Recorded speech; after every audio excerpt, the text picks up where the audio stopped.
Strack and Van Til's, and you can get 98 cents for Coca-Cola 2 liters, and the limit is 6 on those. And let's see, Kennedy Avenue in Hammond by Michigan Street will be closed Friday until further notice because of sewer main repair. Now, I saw that sign yesterday. I was over at Kennedy and 165th. They put one of those big temporary signs, and it says closed at Michigan.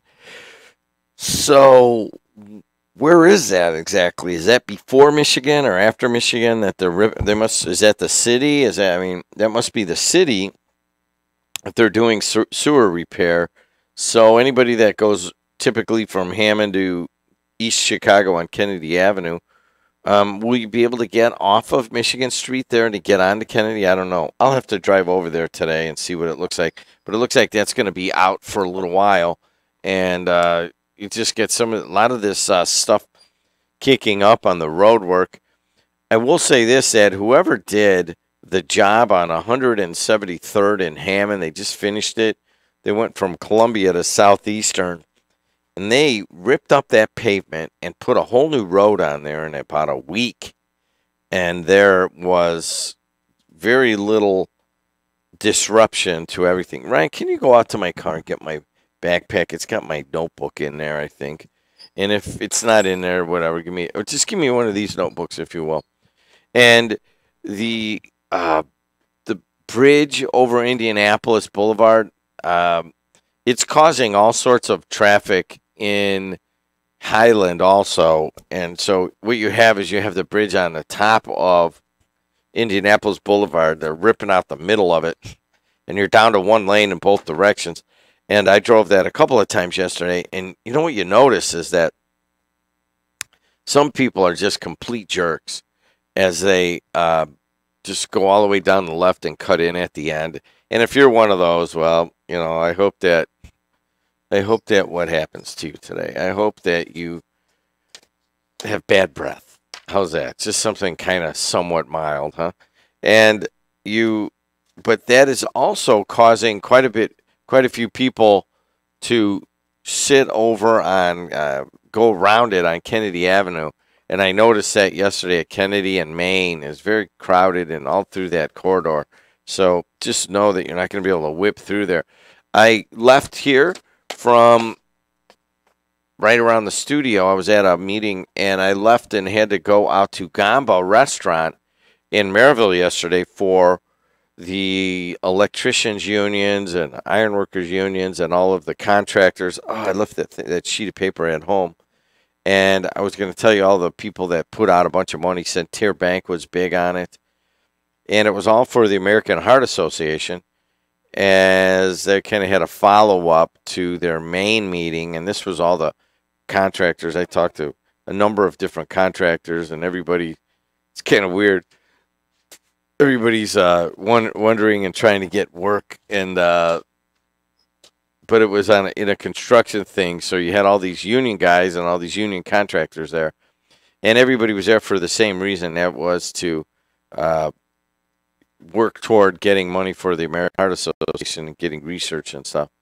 But anyways, I left here, and I made the mistake of not taking the Borman and I-65, and I drove from basically Riverside Park all the way to Gamba Restaurant, which is at near 30 and I-65.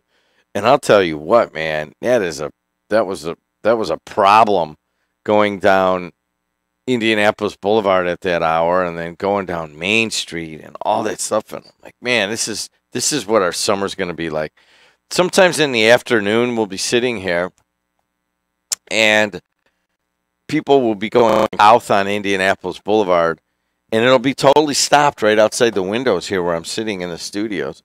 And it just seems natural. They're just stopped. They're looking in the studio windows, and Harlow's sitting in here, and they're looking back at him, Tony Ponick. And it just takes forever for them to get down to the Borman. I think that's starting right now. Anyways, what's going on in the Calumet region? I did want to bring something up. I'm in the middle of my finals right now, so I'm giving a final in a course that I'm teaching, and I'm taking a final in a course that I'm taking. So it's kind of winding down, and it's just kind of bad timing for a lot of things that I'm just overloaded right now. But I went to take my final quiz last night at Purdue, and I started talking to a woman who has bad migraines. And hey, how are they doing? How's it? Oh, I'm doing better. They gave me a new drug and this and that. And I'm like, and the drug does this. It reduces nausea. I don't get as anxious about the headache itself. Doesn't really. It kind of just takes a little bit of the edge off the headache. But I'm like, gosh, it sounds kind of like weed. And she goes, it's weird that you mentioned that because she just got a card. She's an Indiana resident, and she got a card in Illinois. And I'm like, what do you mean a card? She's like, well, my doctors are in Illinois, and they prescribed marijuana. And I'm like, well, how can that work? Because here in Indiana, it's still illegal. And the the issues that she brought up, she's like, well, if I'm caught smoking weed in Indiana, I'm still illegal, and they could arrest me and put me in jail or whatever they want to do, or give me a ticket or whatever the write up would be, and what it depends on what town it is, and if it's in Porter County, just say goodbye to your family. But if it was in, say, Hammond, and you had a card, would they arrest you? I don't know. Maybe. Like if you were smoking weed before you went into class in your car at Purdue Northwest, what would they do? Especially if you said, well, I have a card from Illinois. What does that put the cop in? What kind of predicament does that put say the cop has a wife who has migraines, and a woman says, I smoke them, I have migraines, I got a card here, I do the best I can, but if I don't smoke this weed, I might not make through this class. What does a cop do? Right? And so, I mean, I'm giving her all of these hypotheticals, like, so you could get arrested. She's like, yeah, I got to be careful where I'm doing it and stuff. And then I'm like, well, where do you get it? Well, I got to go into Illinois and get it, right? So basically, you're carrying a substance that Indiana doesn't allow across state lines. Yeah, but they wouldn't prosecute it federally. Only Indiana would. So you wouldn't have that issue. So I'm like, really? So if it's legal in one state and you go into the other state and you've taken it into that state, it's not really a federal thing. It's just a state thing. Yeah. All right. All right. Well, what about this? What if you go to get a job and you are tested and they say, hey, you know what? You have marijuana in your bloodstream. And you say, yeah, I know. And they say, well, we don't want to hire you. And say, well, hold on a second. I have a card here that says I can do this for my migraines. What does the employer do? Well, evidently, it's not black and white. That is a gray area where you can show your card to certain employers, and they may take you as an employee. So we're in a land now, because now that Illinois can get medicinal marijuana, and it's even easier to get one in Michigan. So we're surrounded by the two states that are closest to us. Remember, we have that one guy that calls in that he lives right on the southwestern tip of Michigan. And, after a while, I finally asked him, I'm like, what are you doing? And he's like, well, I can get a card in Michigan. So he actually moved across the border to be able to smoke weed. Now, the one thing coming up this weekend, and the reason I started talking about this is that Sanjay Gupta, have you watched his series on weed on CNN? I have not. But he has one on Sunday that I will watch. And that Sanjay Gupta was kind of against the legalization of marijuana for the longest of times. He's kind of changed his tune on that. And one of the reasons is going to be brought out in his expose on this. I think it's 7 o'clock on Sunday night. And he says, can weed help us with the opioid epidemic? And his answer is yes, it may very well help us with getting people off of the pills. Do you realize that our life expectancy has leveled off, and in some states it's gone down because of all the opioid deaths. So if you have to say one of two things, if people started smoking marijuana on a regular basis, would that be a gateway drug, and they'd wind up going into heroin or pills, and next thing you know, there'd be more killing or more deaths, so it's a gatewaying you into those harder drugs, or is it a way to keep you away from those harder drugs?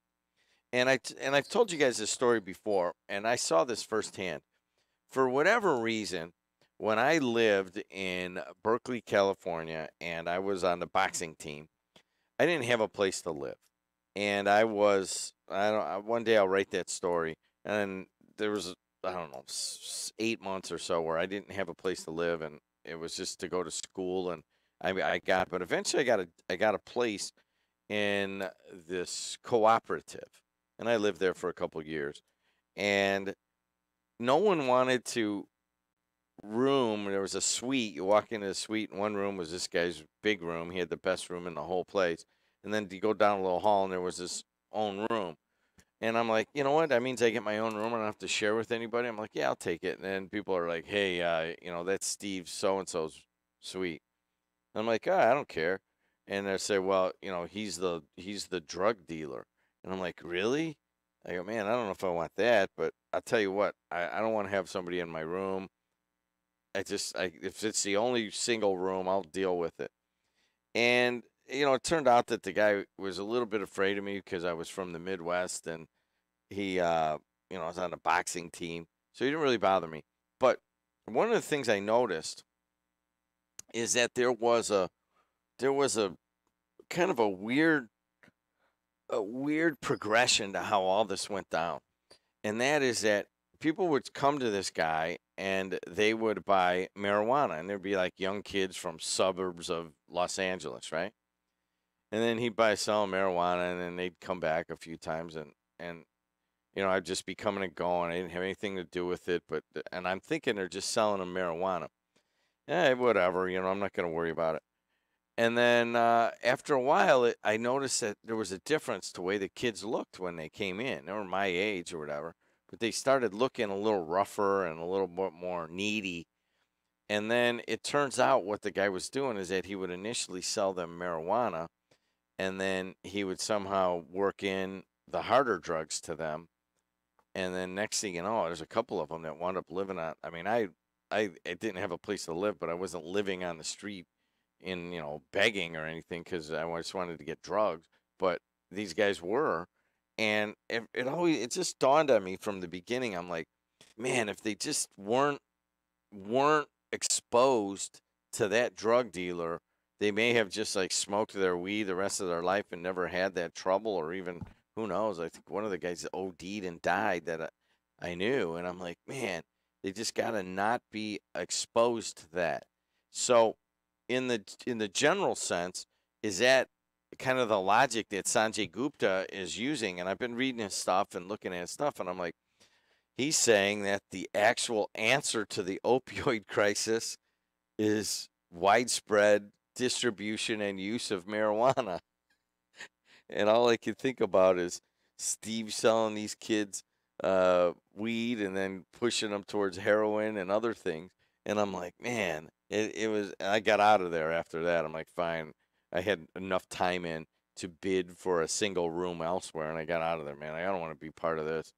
But it was a lifelong lesson that is. I mean, could you see if when Curtis Hill calls in and I tell him that story that Sanjay Gupta says that weed is going to save us in the opioid crisis? That would not be very well accepted, but maybe it's getting to the point. I mean, think about the people that that have suffered from this. They got a kid, or someone who's died from heroin or opioid abuse, or has gone through a really tough time, or has stolen from their family and all that stuff. I mean, it's getting just downright.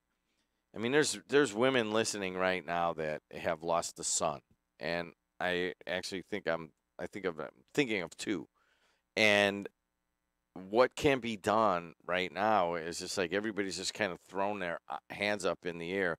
Well, Sanjay Gupta has a solution that nobody's going to like. Hey, guys, I'll be right back. AM 1230 WJOB. It's Friday. It's you and me hanging out. Well, I'll be right back. Hello, my name is Patrick O'Rourke. On behalf of the Hammond Teachers Federation, I am proud to support Mara Candelaria Reardon for 12th District State Representative. She is a proven fighter for teachers and students in Northwest Indiana. On May 8th, please join me in casting your vote for Mara Candelaria Reardon for State Representative District 12. Paid for by citizens for Mara Candelaria Reardon. Elmwood Casket Company in Hammond and Cherville offers over 100 American-made caskets, up to 60% less expensive than area funeral homes, along with a wide selection of burial vaults and cremation urns. Our company is licensed by the state of Indiana and offers interest-free pre-arrangement plans. Call Mike at 219-844-7009 or visit elmwoodcaskets.com for pricing. Remember, you do have options to prevent overpaying at the funeral home. Elmwood Casket Company.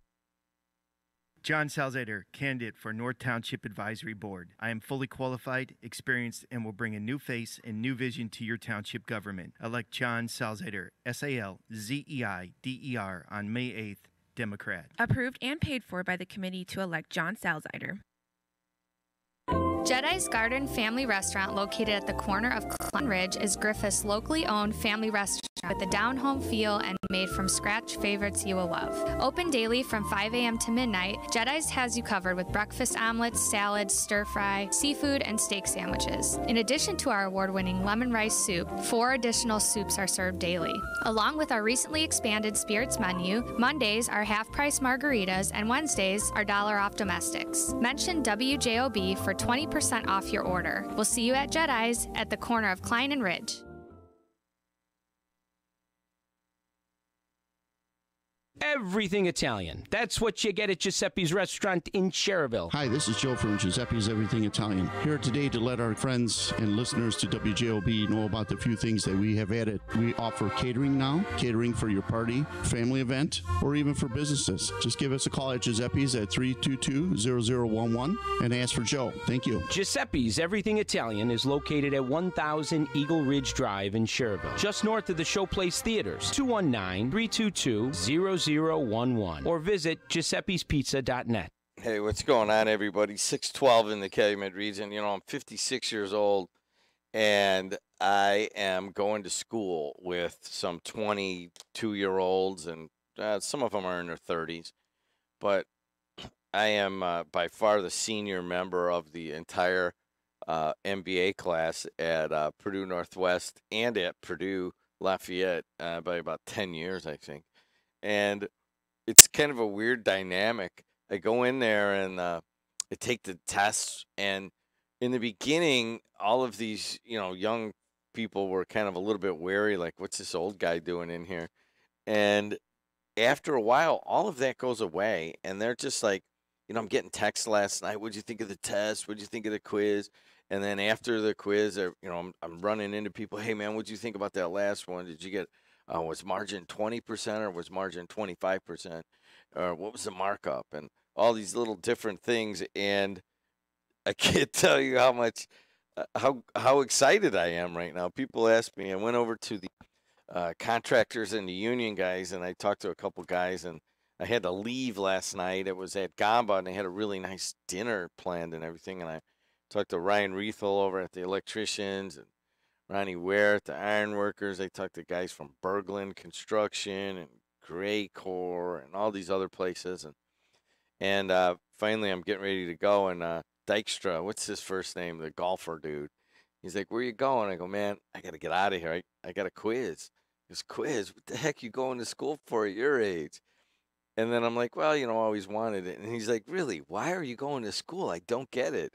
And I'm like, you know what? I don't have a good explanation for it other than I think it's helping me make better decisions about the business, although not everybody around here likes it when all of a sudden the boss learns how to be a businessman after all these years. But I just like being in school. And then we're teaching. I want to thank one more time John Friend for coming in on Wednesday night. It wasn't easy. We had our final for the sports broadcasting students from 6 until 8. And Coach Friend came in and sat there and let them interview him. And they just really appreciated that. And the kids, the students left here on a high on Wednesday night. Man, when can we do this? Can we do this over the summer? And I'm like, hey, give me a break here. I got my finals coming up. And then I'm going to a conference, and then maybe we'll talk about it. You guys could do something over the summer. So you may get some students doing some sports talk in the evenings over the summer. Just, basically, I've taught them how to use all the equipment, and they may be coming in. Anyways, 294 around the city looks pretty good. 80 going east and west looks good. The Bishop Ford and the Dan Ryan and the Skyway and the Toll Road, Borman, I-65, all that stuff. Hey, those are all moving along pretty well. And it's just a really good day to be driving around. And let's take a look at the weather today. And it's a high of 61, a shower late this afternoon. But right now it's only 42 degrees at the Strachan Van Til Studios here on the campus of Purdue Northwest. In Portage, where local 395 is, it's 41 degrees, and it's 44 degrees at Carpenter's local 599 in Hammond over here at along the state line. And weather is brought to you this morning by CertifiedElectrician.com. If you need electrical work done, hey, why not have a union-based electrical contractor do it? I talked to a number of contractors yesterday, and I realized that that's really kind of my, that's what I grew up with, and I really do appreciate it. I mean, a lot of this technological advancement and the ability to teach students in here and bring all these interns on and kind of move the spirit of WJOB forward into the new age wouldn't be possible without the unions, the construction unions, not the steel workers or any of those guys. They're not interested, but the trade unions have really supported me, and part of it is I think I've gone back to my roots. I went over to Kevin Roach and I said, "Hey, Roach, come on, man. How many of your alums have gone on to build media companies? You got to support this." And he's like, "Well, you know what? You're right."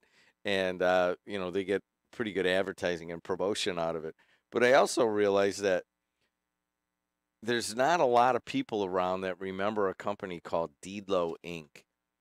And that was a large construction company in the 60s. It started in the 30s. And then they filed bankruptcy in the early 1980s. I think it might have even been 1980, 1981. And from there, it kind of just fizzled out. And then I went after that, and I wound up sitting on the bench over here and working for all sorts of different contractors. And I realized that nobody really remembers that, but I ran into 5 different guys that saw my name and said, "Oh, yeah, I used to work for Deedlow. I used to do this." But it used to be a company on 12 and Gary in the Miller section, and it's empty now. It's been empty for years. It was the old River Queen property. And nobody remembers that. River Queen built boats right there in Gary on 12, and then they closed down, and Deedlow Inc. bought it and moved in over there. That's where I saw the 3 dogs freeze to death, by the way. But anyways, a guy by the name of Jim Weissman out of Reith Riley was telling me all sorts of stories about that area and what it was like growing up there in the 60s, and he remembered Deedlow Inc., the River Queen property. Anyways, what else is going on around the Calumet region? I'm double booked today. Today, Debbie Wargo and I've got to split it out, and I'll tell you what's going on. Right here at Purdue Northwest, they're opening up a golf training facility, and that'll be in the fitness center, so I'll be over there today. And Debbie Wargo will be going out to the Business Awards Luncheon, and that is, I want to say it's at Avalon, kind of sponsored by the Times. And a number of people are getting Business Persons of the Year. The Albanese guy is getting one. And then you also have Bill Hassey and Jeff Strack are both getting big awards. I think there's 5 people getting awards today. And they couldn't have chose 2 guys that are kind of similar, actually. Bill Hassey and Jeff Strachan. They're both like fitness nuts. And then they were both just kind of continue to give back to the community. So that'll be today out at Avalon. If you missed it, I think it's too late to get tickets now. All right, what else is going on around the Calumet region? And I wanted to talk about this roundup of that ICE officials did in Highland. According to the Times, and this kind of, I didn't really had so much going on in the last couple of days. I didn't have a lot of time just sitting around talking with you guys. And federal immigration officials arrested 8 people Tuesday at a construction site at the Hampton Inn Highland Apartments. Now, you know where that is? Go, like, say if you were at the Borman in Indianapolis, go south into Highland, and you would go past Minor Dunn, and then you'd go past Gel Sosimo's, and then you would hang a right there, right by, what's that Greek restaurant there? On the corner there, you order 2 eggs, and they bring you 5 little bitty eggs. Sophia's, right? Yeah, Sophia's. Hang right at Sophia's, and you go back in there, and that's the Hamptons in Highland, all right? And a long time ago, I dated a gal in there, and I got thrown out of there at like 2 in the morning one time, so I remember the place well. I don't remember the layout inside because that was the problem. I was lost. Anyways, it's a long story we don't need to go into. But a U.S. Immigration and Customs Enforcement Homeland Security investigation agent who was working, blah, blah, blah, blah, located and arrested an individual. The individual was arrested on allegations of failing to register as a sex offender. He was encountered with 7 other persons. Those 7 people were arrested for immigration violations. Of the 8, one has since been released because he was already in deportation proceedings. The others remain in custody. The arrests occurred about 12:30 at 44th and Prairie. Prairie, that's the street in there I couldn't think of. And during a construction crew's lunch break. Now, that's according to Maria Morales, who lives in the neighborhood. Morales said she and her husband took photographs as they watched the roundup. About 30 minutes to an hour before that, her husband noticed several vehicles with tinted windows parked nearby. That's when you know ICE is around, huh? They got a little tint in the windows. When we saw the trucks, we were thinking something is going on, maybe FBI or something, because they didn't have any names on the trucks. The windows were tinted. Several workers were sitting in the grass eating lunch when they were encountered by the federal agents. Most were arrested. From the window, I could see them eating, and then they started the body searches, taking everything out of their pockets. They were placed in handcuffs one by one. Morales said she feels bad for the workers who were not the target of ICE, but were picked up anyway and faced deportation. All right, so what does that mean? Anybody have any comments on that? Is that what we should be doing, or is that overkill? Or if you're I remember I had a kid in here, and I won't even say what it was about, but he came in here and he started talking about his organization, and I'm like, well, why don't we talk about some of the other people in your organization? I asked him in between, and he's like, no, I don't want to do that. I'm like, well, why not? And somebody else came over and said, well, they may not all have their papers or whatever. And then I started talking to the kid afterwards, and he was afraid his parents were going to get deported, and then his aunt and uncle were involved in this charity. And then I'm like, well, what are they, like, living in fear? He's like, yeah, every day. He goes, they're always looking over their shoulder. They're always, at any point, ICE can basically decide to pick up anybody they want that they think is, it's pretty easy to spot. You get 8 guys sitting outside of a construction site, and you can do your own profiling, and I'm sure they do have profiling that they'll use. They can just walk up and take them, and the wife and kids at home going to the local Hammond school here, they're not going to see him anymore because he's in jail and he's going to get thrown back to wherever he came from. Or they may just hold them for a long time, and that is like I think the bigger one. At least if they send them back, they can get on with their lives or maybe sneak back in. But if they hold them and go through all the proceedings and so forth, I mean it can take a long time. We don't have a cohesive immigration policy, just like we don't have a cohesive marijuana policy. We don't even have cohesive policies in general. But anyways, that happened in Hammond, in Highland. Did anybody see it? Was anybody around there?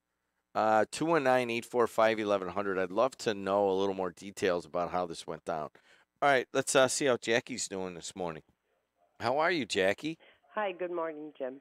What's happening? Well, I had two questions, but I forgot the catcher's name because I was listening to your students both nights or 3 nights in a row, and they were very good.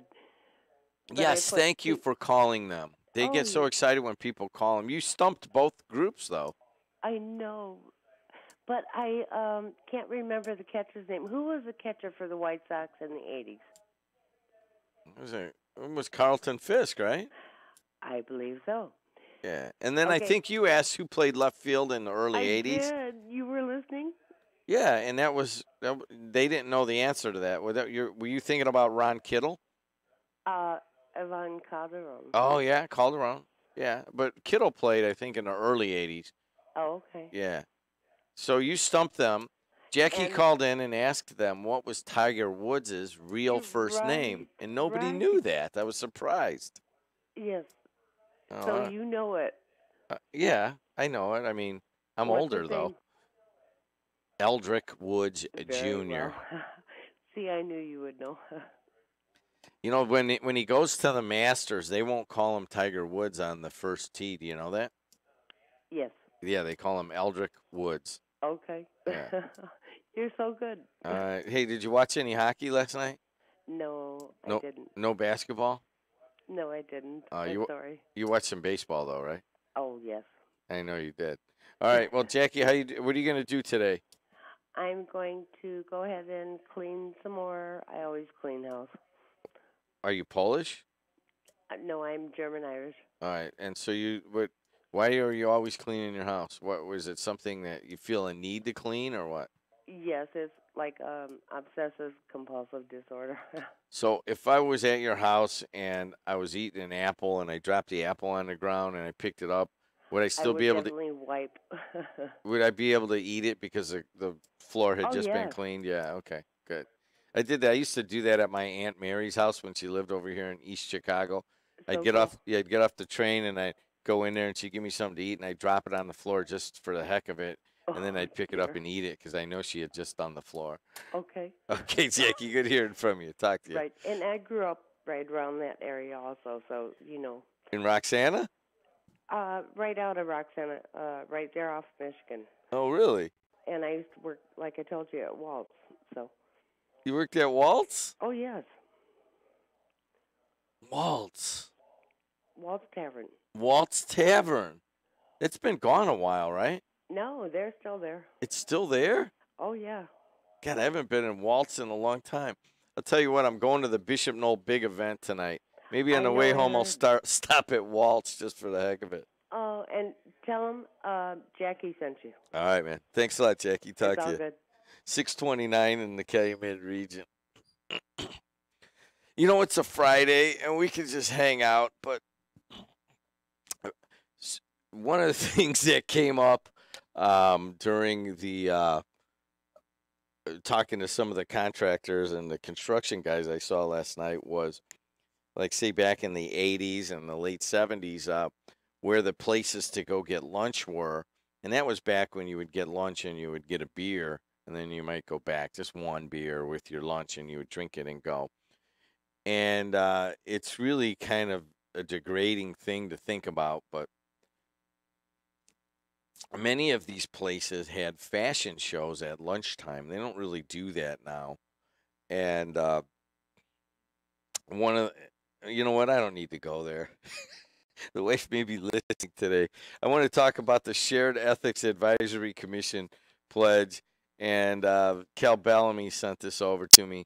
The Shared Ethics Advisory Commission invited candidates for all county, town, and township offices in Lake Porter and LaPorte County or whatever to sign the Candidates Ethics Action Pledge in Lake County. All the candidates for countywide races have signed the pledge, with the exception of one candidate for sheriff and many candidates for other offices in the 3-county area. All right, so let's look at the sheriff's race.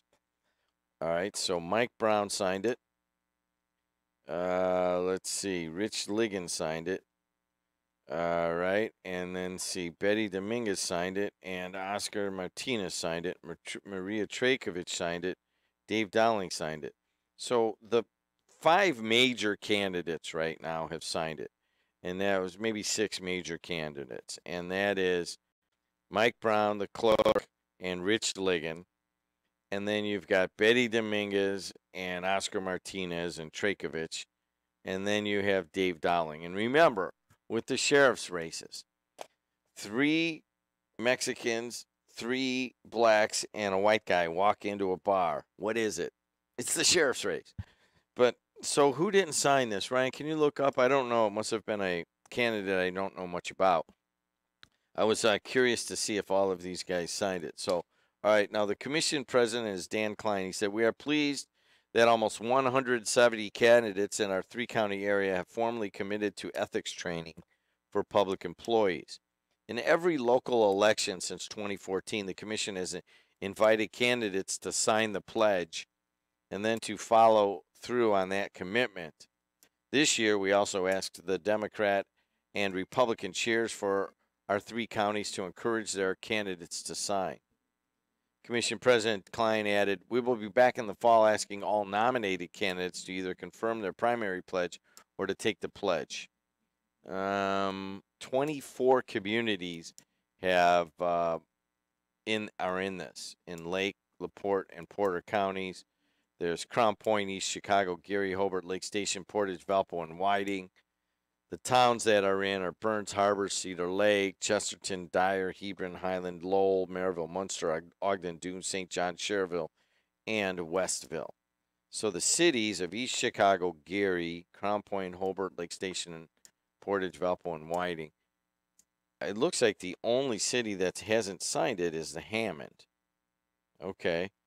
And let's look at the towns that haven't signed it. Is Griffith in here? All right, it looks like Griffith hasn't signed it. It's not on here. All right. What about Munster and Highland are in, St. John, Dyer, Cherville are in, Maryville's in, you've got Lowell is in. So the one I don't see on here is Griffith and Hammond. Ryan's going to look at this list and see if there's anybody else. And those communities are not members, Hammond and Griffith, according to this. I don't know if there's forgot to put them in or what, but Lake Porter and LaPorte counties are in, and all of these cities are in. Doesn't say LaPorte. Isn't LaPorte a city? Well, anyways, maybe LaPorte's not in it. So Hammond and Griffith aren't in it. Why would they not do that? Why would they not be in it?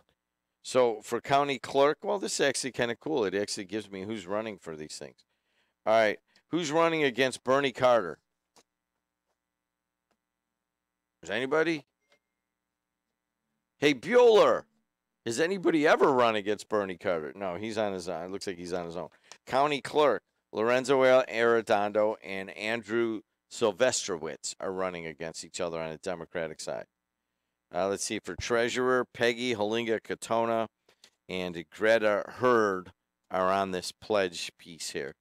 You know what? I've got to hit a couple of spots, and I'll go through this, and we'll talk a little bit about some of the races coming up. You know, it's only been 1 week. Is that right, Ryan? Only been 1 week since I went over and did the Danny Merchek indictment.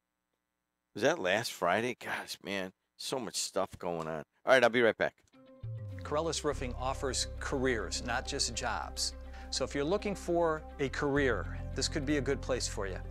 Roofing is a hard job, but it is rewarding. My name is CJ Benessa. I am a steep slope roofer at Corellis Roofing. I go to sleep every night feeling proud that I accomplished something. I was a part of a team. I'm doing something that needs to be done. People are going to need roofs forever. If you're willing to work hard, we have a place for you at Corellis Roofing. I'm Peter Kadick for North Township Board. Vote for strong experience. Endorsed by Mayor McDermott, the Northwest Indiana Building Trades Council and unions, and numerous precinct organizations. The best is yet to come. Paid for by Kadick for North Township Board Committee. I want to be like the pretty people on my TV. Now you can. All I need are gleaming white teeth. We can help you. Can you find the right dentist for me? Dr. Andy Coulteritis, he does cosmetic dental. Will he hurt me? No, he's gentle. I'm terrified of pain. He's the kindest in the land. He sounds great. Could you repeat his name? Dr. Andy Coulteritis, 219-836-1111. Thanks. On May 8th, vote for Democrat Andrew Silvestrowitz for Lake County Clerk of Circuit Courts. Andrew is a qualified Democrat and has 12 years of experience as a councilman in Maryville at every facet of government. Make your vote count with Andrew Silvestrowitz for Clerk of Circuit Courts. Paid for by Committee to Elect Democrat Andrew Silvestrowitz. I am Andrew Silvestrowitz, and I approve this message. Mayor Thomas M. McDermott Jr., the Hammond Parks Department, and PepsiCo are proud to announce the 14th annual Cinco de Mayo celebration to be held on Saturday, May 5th at the Hammond Civic Center from 5 to 10 p.m. Tickets are on sale now for $15 each, which includes food and live entertainment. Cash bar will be available. Mexican cuisine provided by El Gran Taco Mexican Grill, and the entertainment provided by Mariachi All-Stars, Ballet Folklorico, Fiesta Mexicana, and the band Together. For tickets, visit the Hammond Civic Center Monday through Friday or call 853-6378. For more information, visit gohammond.com.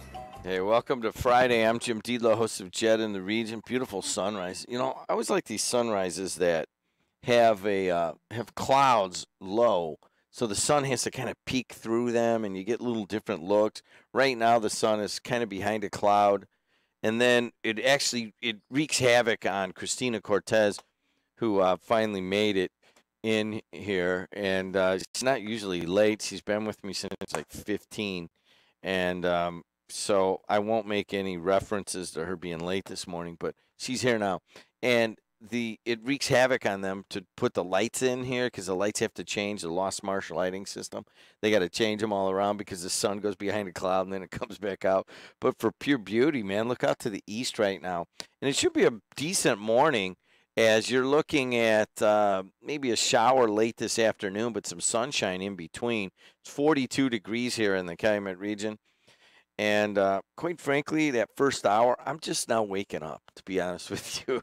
I got a cup of tea now, and I took a big quiz last night, and I had to study as I got home to like midnight. So it's now coming in, and that sun is just like giving us all hope. It really is. It's cool. It's like low-lying nimbostratus clouds, and right above it, the sun is finally coming up above it right now. All right, where do you want me? Over here? Let me move over this way so you could fit the box in next to my head.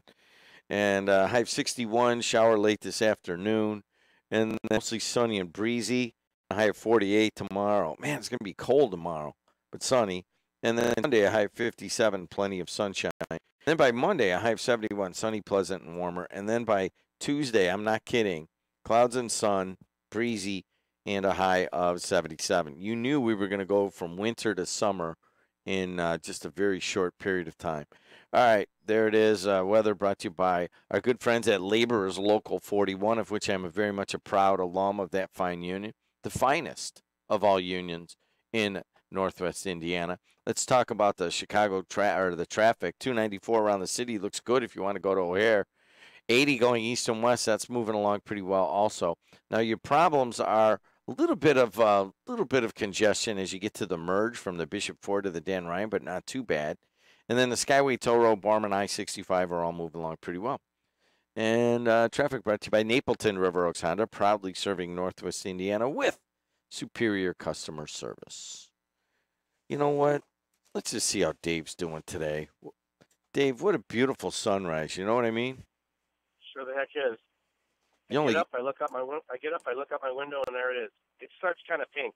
I'm up when it's dark, but it's yeah, you just watch the whole thing. It's really pretty, and I think summer's finally on its way. Last couple of 40-degree days coming up, and The worm is turned, as they say. You're going to wake up Please. tomorrow and you're going to go walk along the lake. And in the morning tomorrow, it's going to be 29 degrees. You're going to eat those words that summer is here. But I will still be out there in my North Face winter coat. With a 20-mile-an-hour Walking wind. West, yeah. Walking west isn't bad. The wind's at your back. But when you start walking at home east and you can't see anything because your eyes are all teared up, it makes you yearn for a little warm weather and for the wind to finally change. It's like for the last 9 months, it's been out of the northeast or northwest. I'm a little tired of the north wind. One, living there. Two, odor. You can't do anything with a north wind. You just can't do anything. Frustrating. Does your other half do these walks with you? Oh, sure. She's usually half a step ahead of me. Really? She loves walking on the beach. And, hey, you said you were talking to Jim Weissman? Yes. Friend of mine. Great guy. He has a lot of good Miller stuff. I forgot that he had grown up in Miller. He grew up there, yeah. And he lives in Porter County now, and he's trying to get his wife back there. I talk with him on a regular basis. He's a friend, and he's a great guy. And he's my dad's buddy, and they go to lunch all the time, and they're big Purdue guys. And they go to Great Lakes. Go to Great Lakes for lunch, don't they? Yes. Yeah, so, I mean, I realized that just talking to all these construction guys, that was my future. If I hadn't gotten a job in WJOB, I was working on Local 41 over there on Kennedy, and then a job popped up at WJOB, and I went over there, and they offered it to me, and I remember I was making $12.80 an hour as a laborer, and wow, Julia and Colby offered me $3.15 an hour, and I took it. Mm-hmm. I remember my first job was at Jewel as a carryout when Jill was in Hessville there at 169. $2.65 an hour. Plus tips. Plus tips. Do you ever get any pennies for tips? Any what? Pennies? Did anybody give you pennies? Oh, sure. There was a woman that would give, she'd just reach in the bottom of her purse with all the mints, and, she'd reach in and give you a handful of pennies and a couple of mints, and some bobby pins. Did you ever get like any disagreements with the people that were walking out, or somebody get really rude to you? No, actually, no, not at all. That was back late 70s, early 80s when I was still in high school. That was my first job. Was that could you get a lot of? I mean, did you get a lot of women by telling them you were the carryout guy at Jewel, or no? That wasn't exactly. That's not setting the bar too high. I mean, you had a job, right? But then you would see them come with their parents, with their mother shopping, and give you an opportunity to make a little eye contact. Sure, double bag them for them. Didn't have plastic back then. Everything was paper. Well, we're talking about women right now, and you just brought up. You know exactly what you just did. You were like really bad. Yeah, I didn't think I'd have to be that careful to say, when I talk to you on a Friday morning, because there's somebody else listening. But, exactly. There's just 7 or 8 of us, so I could say whatever I want. You mentioned just some kind of ethics training, right? Yeah. Everyone's signing on for ethics training. I have a couple questions for you, and you can even make it a contest. I mean, make it legit. I mean, it's a real question, right?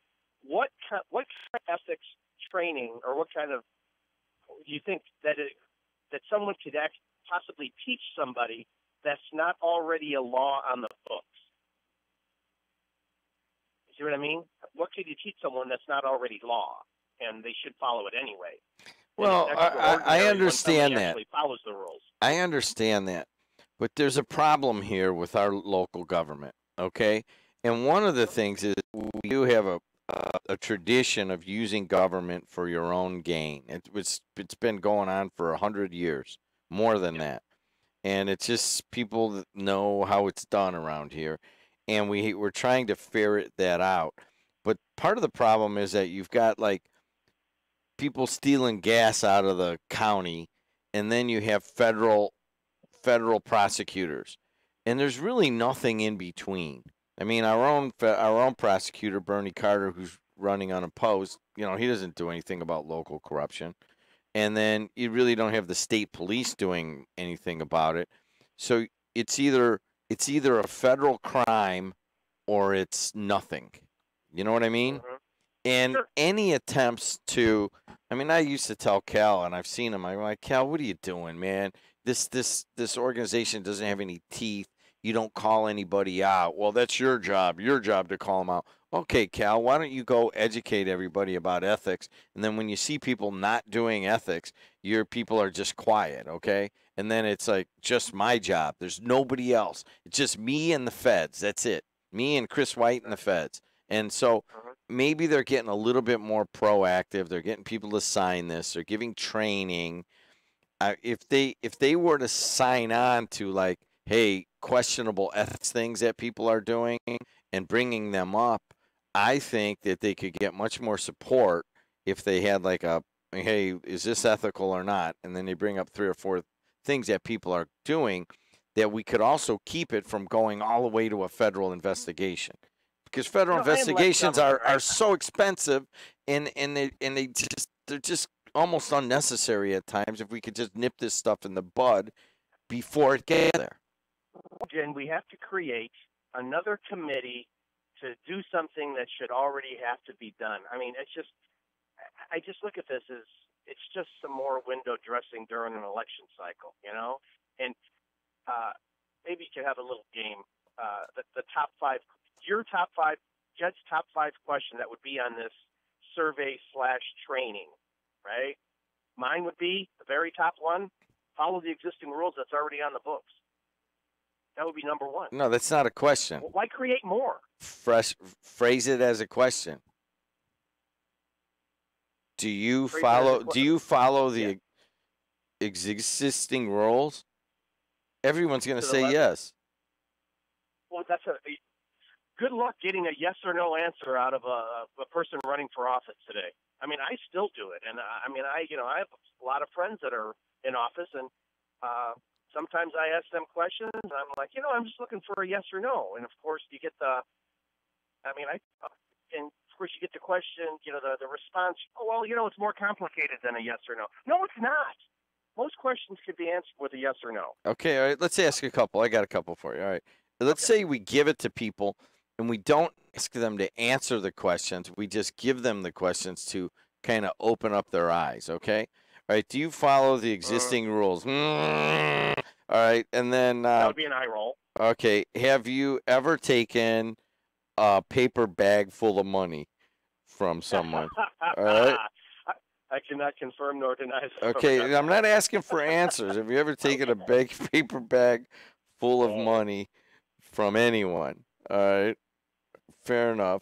All right. What else? Have you ever ordered signs from your work computer? And gone to prison for it. Exactly. All right. So let's see. What else would we ask? Let's. That has to be. Yeah. Hey. Have you ever hired any of your own relatives to a government job? Okay. Have you ever given lucrative contracts to major campaign donors? Wow. Where are you going with this? Let's see. Well, these are already laws, but this is what I mean. It's just classic Lake County. It's just redundancy and what? Well, hold on a second. It's the gerbil on the wheel, man. Just keep spinning.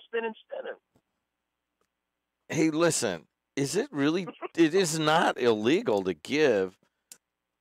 For someone to give you a bunch of money to your campaign and you to give them a contract. As far as I understand it, that's not illegal.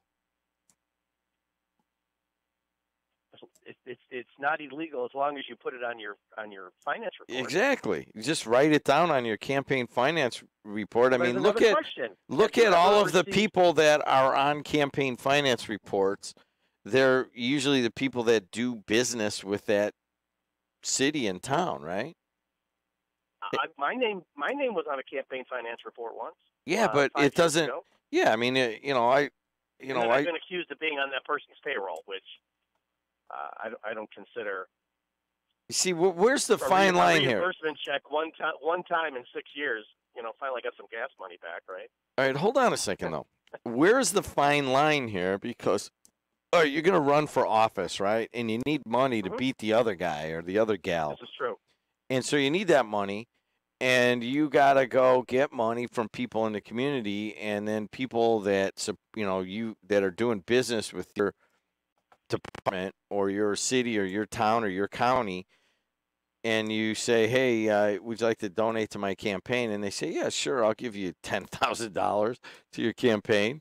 And then you're like, all right, well, hey, thanks a lot. And then they're doing business with the city or the town, and then they're giving money to you as a candidate and your other people that are in the town or on the board or whatever. And that's just how it's done. And I've never really understood where that line is, where it becomes, I'm giving you the money so I can get the contract, and the line between, hey, you know what? I think you're doing a good job. I think I'm going to support your candidacy again. I mean, where is that line? I don't even know. I don't even know how you would define it. This happens, it obviously all the time. And you look at Boehner, right? Used to be our Speaker of the House.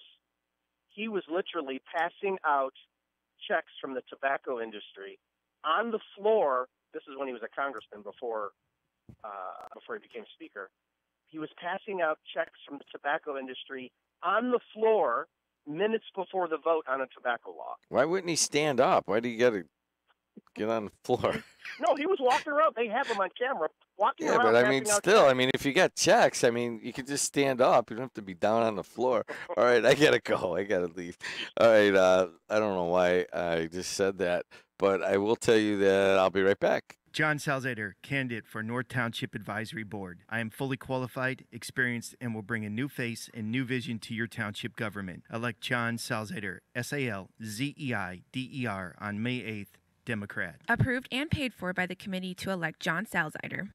Ironworkers Local 395, through their contractor employers, the Northwest Indiana Contractors Association, are the workers you see building Northwest Indiana. They are the craftsmen building your schools, hospitals, malls, steel mills, and manufacturing plants. They support local charities, including Tradewinds and Chasing Dreams, and they coach your kids after work and on the weekend. They live, work, and contribute to all of our local communities' economic growth. To find out more about these organizations, visit ironworkers395.com or nwicontractors.org. On May 8th, vote for Democrat Andrew Silvestrowitz for Lake County Clerk of Circuit Courts. Andrew is a qualified Democrat and has 12 years of experience as a councilman in Maryville at every facet of government. Make your vote count with Andrew Silvestrowitz for Clerk of Circuit Courts. Paid for by committee to elect Democrat Andrew Silvestrowitz. I am Andrew Silvestrowitz, and I approve this message. All right. Pretty good, pretty neat, All right. Pretty good, pretty neat, All right. Pretty good. Pretty neat, All right. What's happening in your guys' world? It's a Friday, and it's finals week right here at PNW. 294 around the city looks good. 80 going east and west looks good to Bishop Ford, up the gut of the Southland. A little bit heavy at the merge, but you've seen worse. Skyway Toll Road looked good. Borman looks good. Really not a bad way to drive around today. And traffic brought to you by Napleton River Oaks Honda. If you're looking to buy a car, start right there. All right. Jed said to go over there and tell them that you heard it on the radio and that they're good people. And then you go, all right, here I am. I'm going to go in. And you start right there, and you may just find the one that you want. You pay Indiana sales tax over there. Now, I don't know. Gosh, now that I think about it, we're talking about if you get a marijuana card in Illinois, and you buy your marijuana over there, do you pay Illinois or do you pay Indiana sales tax? Beats the Sam Hill out of me. What do you have in terms of what's going on with the weather? High 61 today, shower late this afternoon. Winds right now for Dave from Gary are from the northeast at about 8 to 15 miles an hour. Winds from the north tonight at about 9 to 14 miles an hour. It gets cold again. It gets in the 30s tonight. And then a high tomorrow only in the 40s, maybe 44, 45 in Whiting, and then maybe like 48, 49 a little bit further south. Mostly sunny and breezy. Going to be a cold winter or fall day. You'd think Purdue and Michigan State were going to go at it at Ross-Ade Stadium in November, but that is not the case. It is It's supposed to be a big Little League and softball day, and a bunch of parents are going to be freezing their tushes off on the metal bleachers all over the Calumet region. And then Sunday, kind of chilly also, plenty of sunshine, high in the mid-50s. All right, Ryan Walsh is with us, and he is the sports director here. Ryan, and he's also the producer of my show. Can you tell him in finals? No. No, you can't. You seem relaxed today. Like Am we're having a lot I? of fun.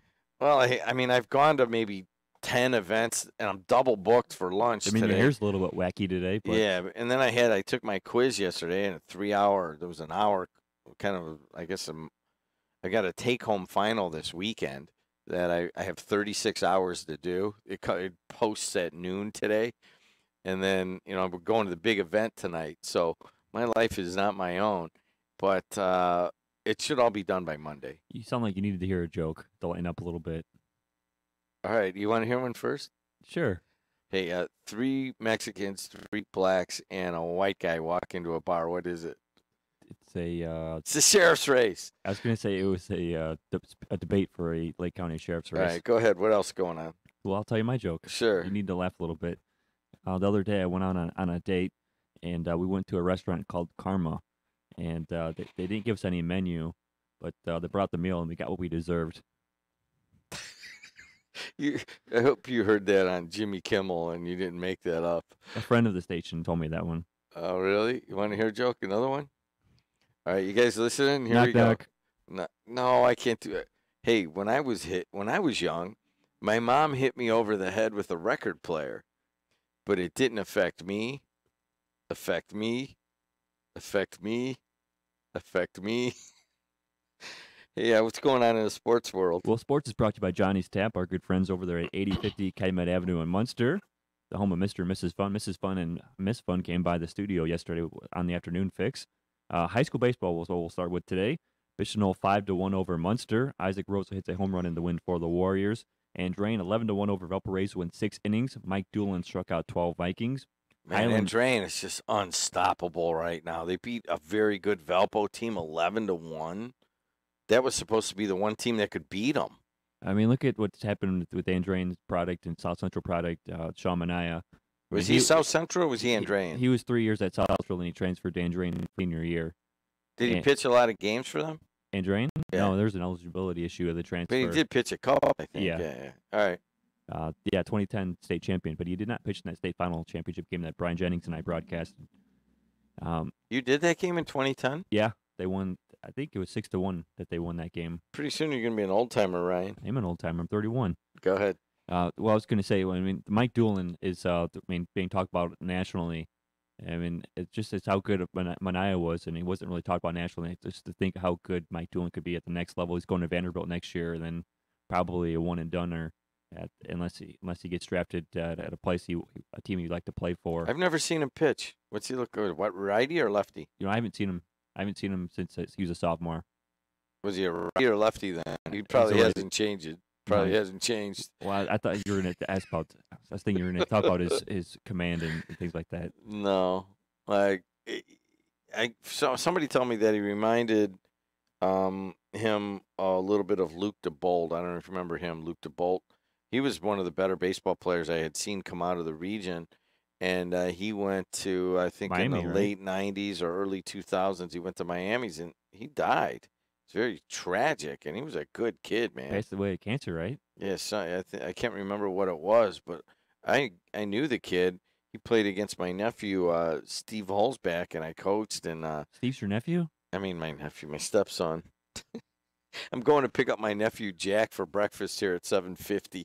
So if McDermott and Kevin Smith start talking to me, Jack has to wait one more minute. So don't let him start talking to me in a break here.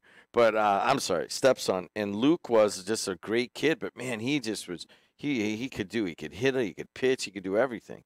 And they're saying the same thing about Doolin, although Doolin isn't really known for his hitting or fielding as much as he is for flat-out pitching. Anyways, go ahead. Next up, Highland Downs Whiting 11-2. Damon Castillo and Mark DeLeon each knocked 2 runs in for the Trojans.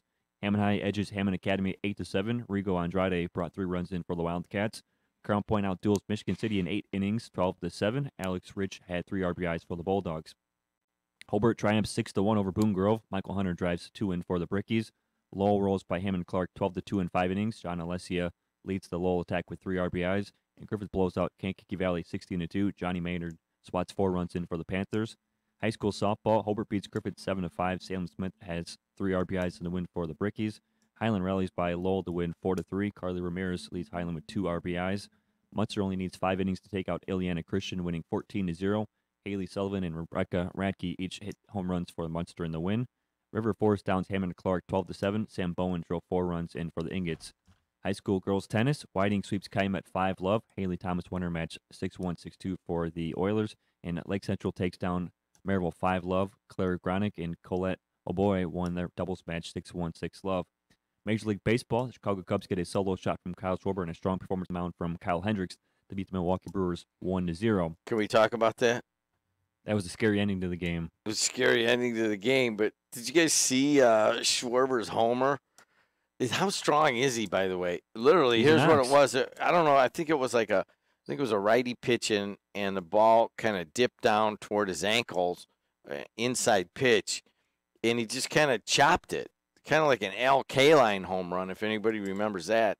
Al Kaline used to hit those one-handed homers, and he just basically he didn't try to lift it or anything. He just chopped at the ball, and it went out. I mean, it was really kind of beautiful.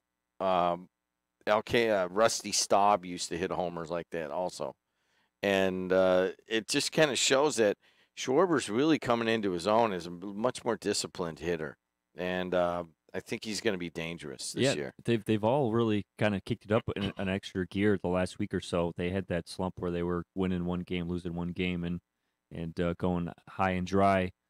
They've really gone. Rizzo's getting it going. Jason Hayward is on an early path to become the comeback player of the year. I mean, he has really changed his stance, and he's not doing well without guys on base, but he's got one of the best percentages. Walks and hits with guys on base and in scoring position. Chris Bryant still out. They're not sure when he's going to return to the lineup, but they're saying it's not a concussion. Javier Baez has more extra base hits than singles. I mean, he's on path for a historical season if he keeps that up. I mean, he just swings. I mean, he's just going all out. He might break his back at some point if he keeps on swinging. Yeah, he just keeps swinging hard, man. And I'm thinking they're starting around 12-10 right now. They got a big game tonight, or today, a day game, a 1:20 Friday game, and it actually should be okay weather. So it's going to be crazy crowded around there in the bars because people have just been waiting for a chance to get out and get all drunk and stumble around Wrigleyville. It's Yu Darvish on the mound today, still winless for the Cubs, and he has had some issues in the 5th inning. His issue this year, they always showcase him that he has 6 pitches, but one of his go-to pitches to get guys out is the slider, and he's been hanging them, and it's cost him a couple of decisions with home runs being hit. The Chicago White Sox get 2 home runs from Matt Davison in a 6-3 victory over the Kansas City Royals. Last night was round 1 of the NFL draft. Indianapolis Colts get Quentin Nelson, an offensive guard from Notre Dame. Chicago Bears pick outside linebacker Roquan Smith from Georgia. What do you think about this? I'm lukewarm on it. I mean, I think he's a good linebacker, and according to the Chicago Tribune, here's what they say: upside expected to be NFL ready as a 3-down linebacker. Smith possesses an elite athleticism and instincts and ran a 4.51 second 40-yard dash at the combine. He has the leadership skills to command a defense. Downsized, he's a little bit undersized, and he doesn't play at the Bears' greatest position of need, considering they already have inside linebackers Danny Trevathan and Nick Kwiatkowski as starters. That's kind of my drawback. I know that the Chicago media is really kind of strong there. I mean, why would they draft into a position where they're so strong? The guy that I was kind of hoping that they were going to get Quentin Nelson, who the Colts got, because they need to protect Andrew Luck. That's the Bears. The Bears made a big move last year, trading up and giving some draft picks away to get to their quarterback of the franchise, and Mitch Trubisky. And they drafted a guard in the 5th round last year, but they really haven't signed any offensive linemen. The last 5 or 6 years, the Bears have been rated out of the 32 teams in the league. They've been rated in like the lower 6 or 7 teams. When you get a guy like that, I mean, we've seen the Bears draft a lot of quarterbacks in the 1st round, and they haven't succeeded. Big part of that is because they don't have a good offensive line in front of them. So I was kind of hoping that they would get an offensive lineman, and then a couple picks after them was McGlinchey, the offensive tackle from the Notre Dame Fighting Irish. The 49ers took them. they've got their franchise quarterback that they got from the Patriots, and it was pretty exciting last night. It was exciting last night also, the Boston Celtics and the Milwaukee Bucks going at it. And right at the end, the Bucks won. The Greek Freak had 31-14, and they're going back to Boston. And I didn't see what time that game is on Saturday, but I am going to make sure that I'm watching it because that should. I mean, you guys right now. There's some amazing NBA basketball going on. And if you look at just the teams with how many good players are out there. 7 p.m. tomorrow night. It's tomorrow night, all right, 7 p.m. I'll be doing my final. It's due by midnight tomorrow night. Anyways, the games that are going on right now, I got to tell you, I was thinking about this. I was watching the games, and I got my daughter watching them, and she asked me, she said, well, Dad, how do you think that Michael Jordan and the Bulls would be competing at this time? And I'm like, man, I'll tell you what, there's probably 7 teams right now that could win the NBA championship, and I don't know if the Bulls could have consistently won their 6 championships with teams that are out there right now. I'll tell you what, the Utah Jazz with Rick Rubio and Mitchell, and then the Greek Freak from Milwaukee. You mean Marco Rubio? You see that? You see that with Reggie Miller and Kevin Harlan? They were calling Derrick Rose Reggie Rose, and they called I saw that. They called Ricky Rubio. By the way, Derrick Rose looks pretty good right now. He's finally healthy. And then, you go to your standards. You got James Harden for Houston. Everybody thinks he's going to win it. But they got to go through Golden State, and Golden State looks just as good as ever. And they don't have Curry yet. They don't know when Curry's going to come back. Yeah, so I'll tell you what. It is. I don't know if the ratings are up.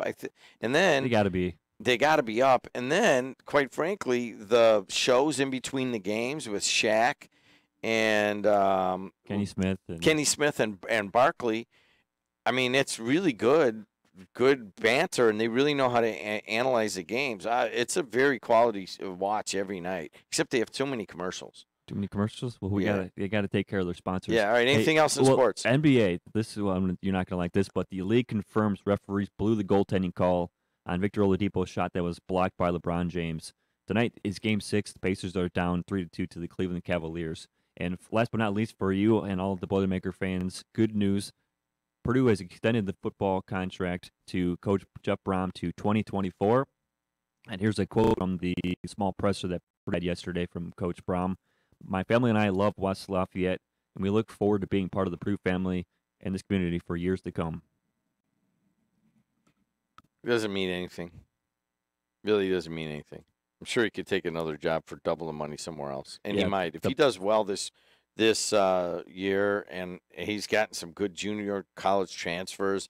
I mean, it could be a big year for Purdue football. He has another big year. They're going to come running for him from the biggest programs in America. They already are, and I'm surprised that he took that. I'm surprised that Porter, what's his name, out of Loyola, Porter Moser. Yeah. Moser. That's interesting that it just got written up about in the Sun-Times and Tribune this week.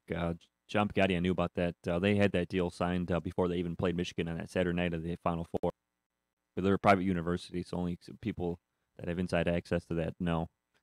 He's Ryan Walsh, and he's the producer of the show. We have a guy calling in at 7:30. Yes, Mike Braun. He's a candidate for the Indiana Senate on the Republican side. He's going to be calling in at 7:30, introducing himself to the region, and we'll see what he has on the slate for his campaign against Rokita and Messer. All right. And Fireball Friday, $3 at Johnny's Tap. All right, Ryan Walsh, thanks a lot. He does a great job. We have this new thing now that they don't tell me anything. They don't want me to be involved in scheduling any of the guests. So people will come up to me and say, "Hey, man, I'll see you tomorrow," and I don't know this. And Regina Murrow came up to me, and all right, well, what are we talking about tomorrow? I'm like, nope, I don't know who's coming on. So a guy named Mike Braun is calling in, and he's running for what? Senate on the Republican side for Indiana. Indiana Senate or U.S. Senate? Yeah, you got me there. No, he's running for U.S. Senate. Hey, we forgot to mention, Vinny, I know that Sandy's not doing well right now. We're thinking of her. Big win for the Penguins last night and a good draft pick by the Steelers. Wait, the Penguins were losing 2-0. They were losing 2-0, and I flipped the channel over to watch the Chicago Bears. I did this. You're going to make fun of me. I don't care. I had the Cubs on. I had the Penguins Capitals on, and then NFL draft, and also just watching the general ESPN news channel, just floating on what else is happening in the world of sports. And I flipped to watch the Bears draft pick, and I stuck around just to see kind of to get a hint of who the 49ers were going to draft, to see if they were going to take a lineman with the Bears I thought they were going to take. And I come back, and the Penguins are around the goal. They're all their arms up, and I look at the score, and my eyes just like spun out of my head. They were up 3-2. They scored 3 goals in 3:49. Sidney Crosby just at another level right now. And at least that's good news for Vinny right now. Vinny, we're thinking about you. Be right back. I'm Peter Kadick for North Township Board. Vote for strong experience. Endorsed by Mayor McDermott, the Northwest Indiana Building Trades Council and unions, and numerous precinct organizations. The best is yet to come. Paid for by Kadick for North Township Board Committee. Men, are you taking Viagra or Cialis for ED? ED should not stand for expensive drugs. If you're taking Viagra, talk with your doctor about Sildenafil. Now you could get the same active ingredient in Viagra in generic 20 milligram tablets for less than $2 each, saving over $30 per dose. Available at Vito's Pharmacy. Call us 219-228-7200 or visit us at vitospharmacy.com. Vito's Pharmacy.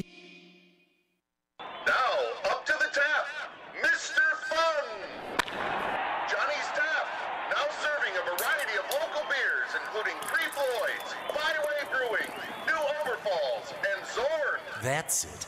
I'm listening to the voice in my head. I'm thirsty and I want to watch baseball. I'm heading to Johnny's Tap at 8050 Calumet Avenue in Munster. They have 12 beers on tap to choose from. Johnny's Tap, the home of Mr. Fun since 1956. New ownership and now smoke-free.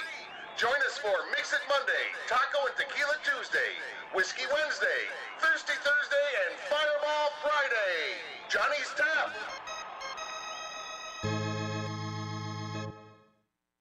No, I believe that is that Starrett doing that? Greg Starrett. And I got to tell you, Greg and Lori, I have just finished my mustard that you guys gave me at Christmas time. And I don't know why you don't sell that stuff on a mass basis. It's got a little bit of spice to it, but it's kind of more vinegar and oil based than, like the creamy mustard or yellowy mustard. And you can put that on anything, and it's just amazing. And I forget what they call their stuff that they can, but they do amazing jobs, and they win at the Lake County Fair all the time. All right, let's take a look at what's going on in the weather around here. It's still in the low 40s, 42 degrees right here at the Strachan Van Til Studios on the campus of Purdue Northwest. Jeff Strack getting a big award from the Times today at the awards luncheon at the Avalon Manor. And our own Dave will be going out there. I'm penciled in over here at Purdue Northwest for the opening of their new golf training facility. So we're kind of splitting and going in different directions. Bill Hassey also getting a big award. Albanese Candy getting an award. And what else?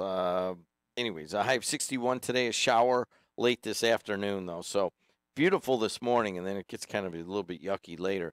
And then tomorrow, after the shower comes through, it's going to leave a trail of cold.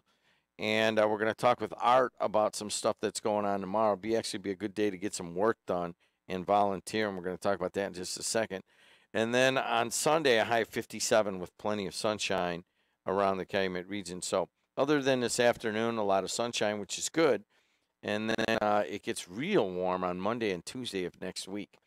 And then sponsoring that, of course, is our good friends at Ironworkers Local 395. They build stuff. I saw some ironworkers out last night at the Top Shelf Contractors and Union thing last night at Gambas in Maryville. And there are a lot of ironworkers out building bridges right now. The ironworker contractors, or one of the contractors doing, I forget which contractor it was. It's doing a lot of the, it might be Reith Riley that was doing the toll road bridges. And he was telling me that they're kind of finishing up. I don't know if they did 10 or 20 bridges. I can't remember.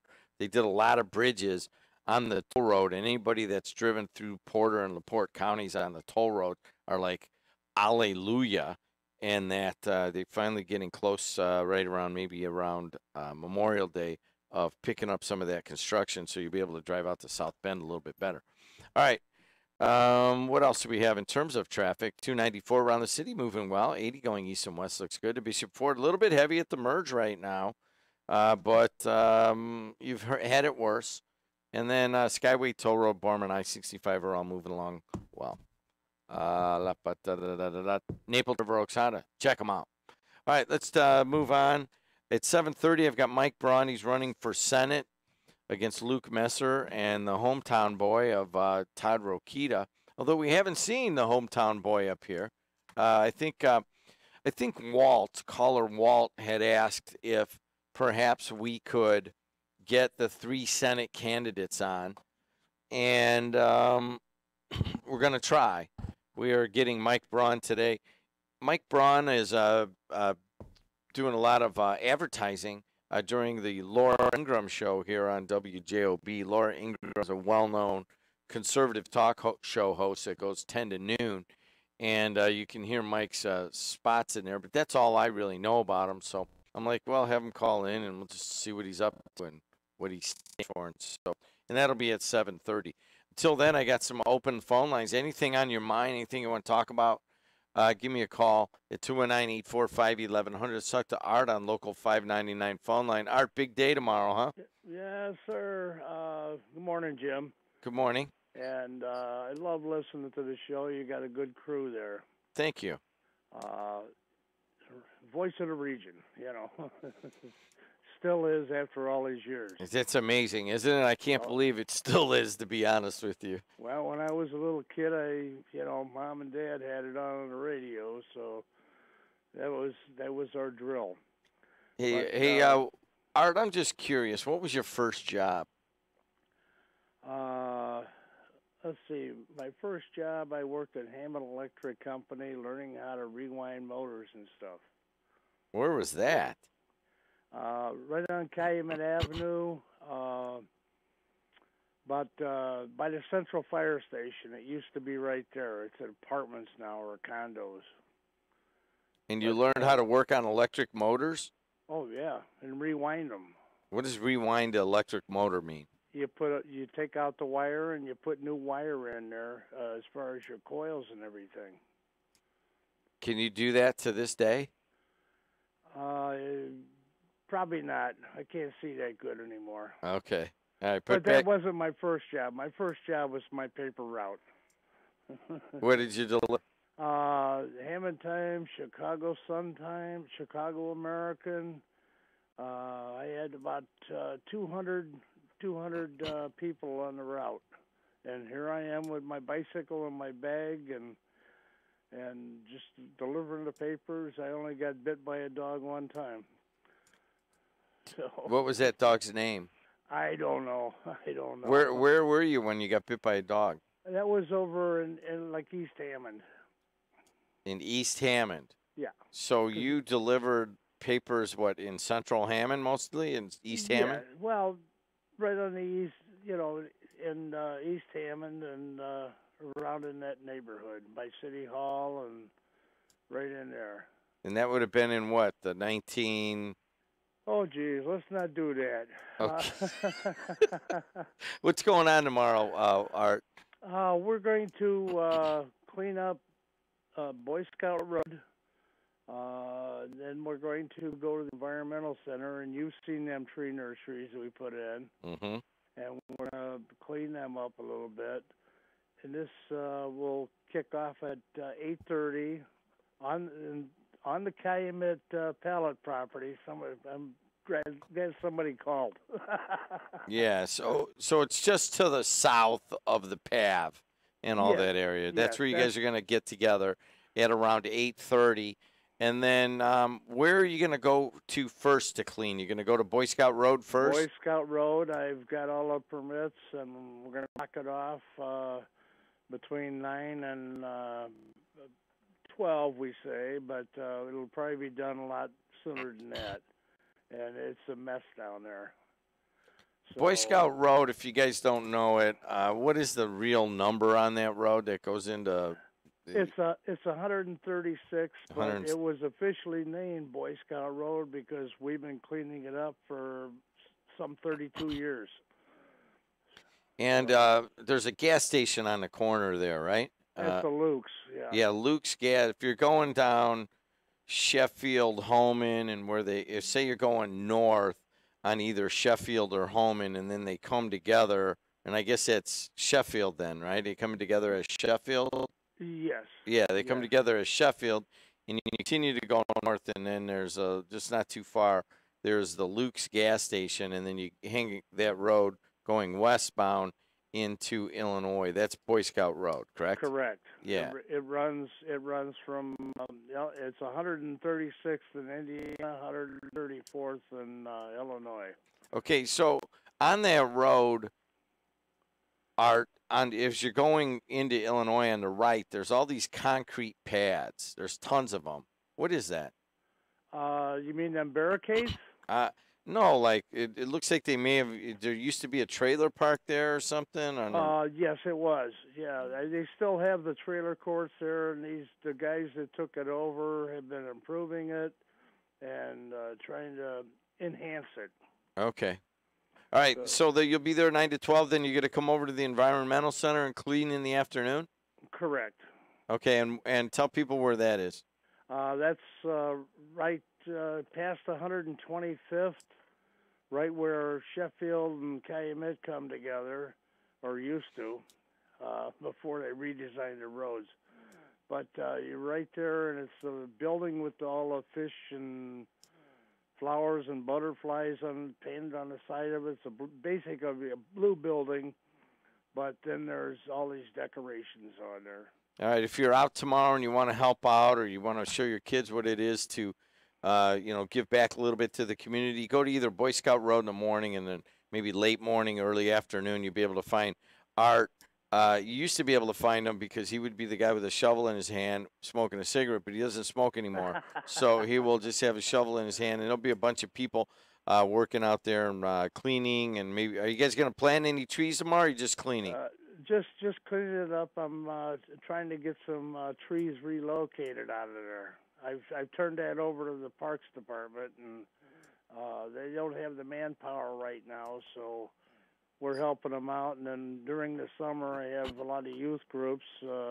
East Hammond community gets all the kids busy for the summer, so when we go out there and a couple hours, they weed, and I feed them some good old beef hot dogs and get their bellies full and send them on their way.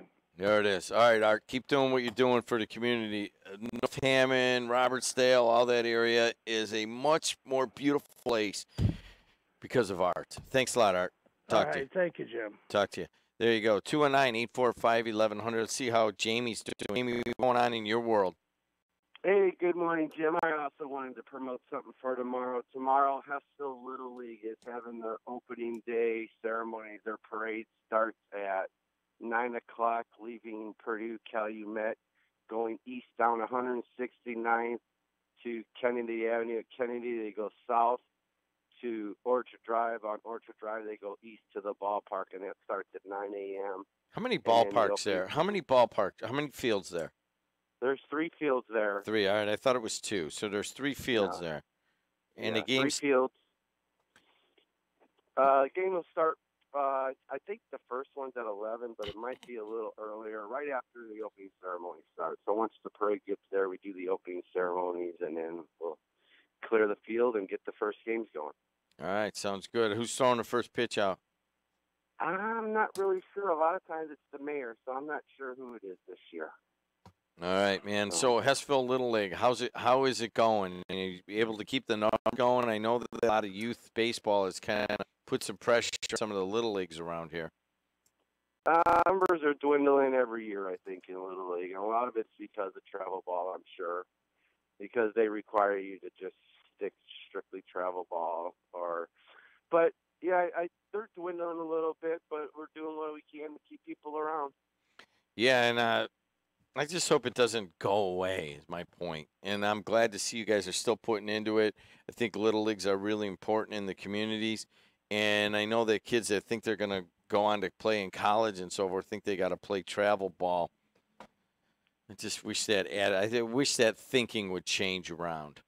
You know what I mean? I think it's starting to maybe a little bit, but You're right though. We're kind of doing like what the rest of the community has to do though. You know, when your numbers start dwindling, you got to start reaching out to other little leagues, and we mix schedules, and we're playing other little leagues. You know, so we got games with Robertsdale, we got games with Whiting, I think we even go out to Hebron and stuff like that. So it's kind of like a little traveling league. Yeah, in its own team, way, yeah. Every league only has a certain amount of teams. You can't keep playing the same team 4 and 5 times all summer long. So we mix it around. They come to our place, we go to theirs. You got it. All right, man. Keep it going. Keep doing a good job. Talk to you. I'll be right back. AM 1230 WJOB in Hammond, Indiana. Rush Radio Surgery deploys revolutionary technology in the fight against prostate cancer in just 5 outpatient treatments. With radio surgery treatment for prostate cancer, there is no pain, no surgery, and you can go back to your normal activities right after treatment. Prostate cancer does not fight fair, and neither should you. For more information, contact Rush Radio Surgery at 312-942-4600 or visit us at rushradiosurgery.com. No case is typical. Results will vary by patient, and there's no guarantee other patients will experience these results. Hi, it's Mara Candelaria Reardon, your 12th District State Representative. The people you trust most, firefighters, policemen, teachers, and farmers, have all endorsed me to continue doing the people's work because they know that I will make sure their voices are heard at the State House. I humbly ask you to join them and vote Mara Candelaria Reardon for 12th District State Representative. Paid for by citizens for Mara Candelaria Reardon. My name is Ernie Dillon. My name is Joe. My name is Bill Emerson Sr. We are veterans supporting our fellow veteran, Rich Novak, for North Township Board. Rich is experienced, dedicated, hardworking, and professional. Remember, vote on Tuesday, May 8th. Approved and paid for by the to elect the vet, Richard J. Novak.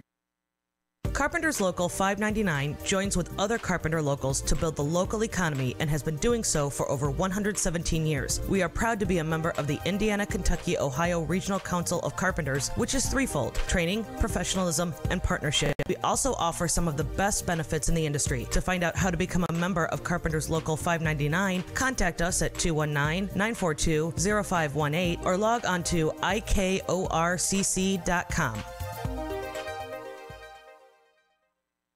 John Salzader, Democratic candidate for North Township Advisory Board. You have heard me on these airways before talking about my family charity, its events, and the groups it supports. Now I've decided to run for your North Township Board. I am well qualified and ready to work for you. Elect John Salzader. Approved and paid for by the committee to elect John Salzader. 728 in the Calumet region. We got a guy by the name of Mike Braun scheduled to call here in just a little bit. Hey, let's take a look at what's happening on the roadways. 294 around the city, a little bit heavy going into the Stephen. Allow, 4 or 5 extra minutes going to O'Hare.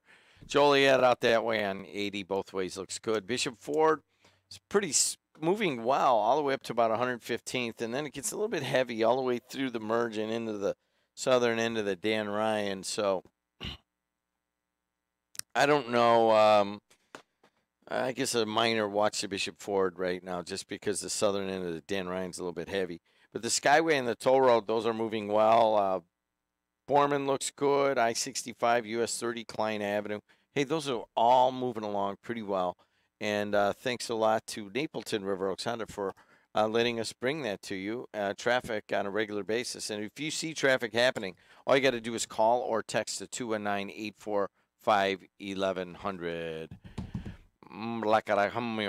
I got some texts. Oh, wait, we got to do the weather. And that's brought to you by Laborers 41, of which I am a proud alum. A high of 61 today, but you get some showers running in later this afternoon. I'm going to be out of here in about 17 minutes to go pick up my nephew Jack, and we go on Fridays and have breakfast. And it's a sunny morning, going to be beautiful. But when he gets out of school today, could be kind of a different story as you get a shower later this afternoon. And then tomorrow, a high of 48, mostly sunny and breezy. And then Sunday, a high of 57 with plenty of sunshine. What do you want to do with your life, huh? Let's look at a couple of the texts that have come in here. All right, the Purdue coach was offered an extension, but he has not signed it yet. That is according to one of the texters. I don't know, Ryan. Look and see if he signed that, will you? Brahm was offered a huge extension. I thought he signed it, but maybe not. I have a joke. what's a record player?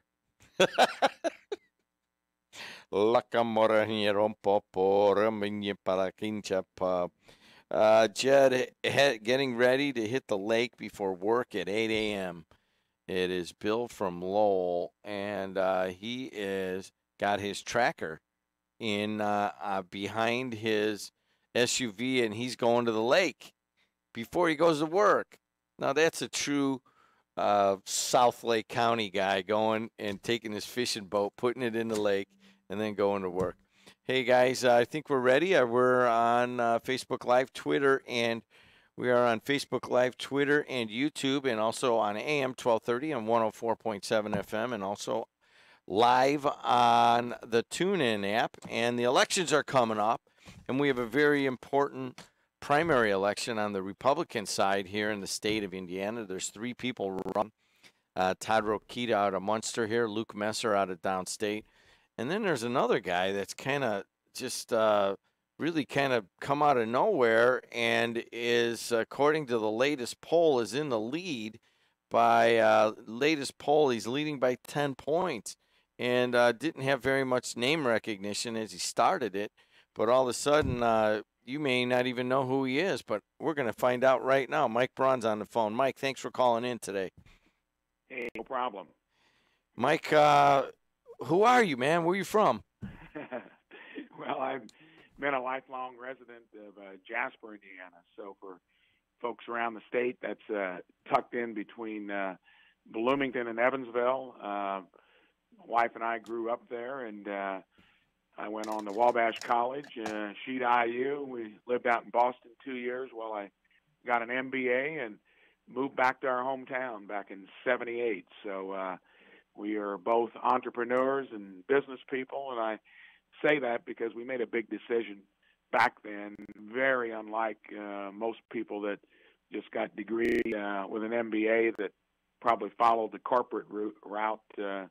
We came back, and she celebrates her 40th year in business on our downtown square, and I worked for a kitchen cabinet company for 3 years and left to strike out on my own. That's 37 years ago, and we been lucky that I had a small business for almost 20 years of 15 employees, but grew it into a national company with locations in 39 states. 3 of my 4 kids work in the business, and we got about 50 employees, and I've just been blessed with family and business, and I've kind of fed up with business as usual in Washington, and I've been a state legislator for 3 years, and the window opened, and I knew it was a steep uphill climb going against guys that made a career in politics, but I think we outmaneuvered them along the way, just like I had to building a business with competitors over the years. So, in a nutshell, that's what brings me to this day.